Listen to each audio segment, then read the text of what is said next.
Mga kasanggandikit, tingnan niyo po yung aso, nakakaawa po oh. Bali sumuot po siya dun sa lagayan ng stick well. Tapos nalaglag po sa kanal, ayun po siya oh, hindi na po makaalis. Nakakaawa naman po. Tara po, tulungan po natin. Gagawa lang po ako ng panungkit. Ayun po siya oh, nakakaawa naman, baka hindi po makahinga. Ayan po mga kasanggandikit, ito po yung ginawa kong panungkit oh. Bali itinali ko po dito sa kahoy yung pait. Ayan po oh. Tara po, sungkitin na po natin mga kasanggandikit. Nakakaawa naman po. Malamang may pagkain po yung loob ng lagayan ng stick well, kaya sumuot po siya doon. Kaso hindi na nga po siya makaalis. Kaya tara po, sungkitin na po natin.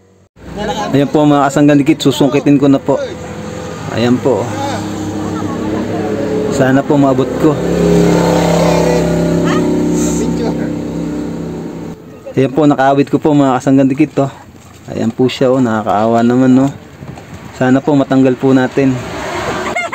Yung kakawitin ko po uli para makakuha ko po yung lagayan ng stick well. Ayan po. Bali pinapaabot ko po sa kasama ko yung yung gunting para magupit po natin yung tangkay ng lagayan ng stick well. Ayan po. Subukan po natin tanggalin. Ayan na po siya oh. Nakakaawa naman. Ayan po, nangangahubuan na po yung kasama ko sa paggupit po ng tangkay. Yun, mabuti natanggal na po.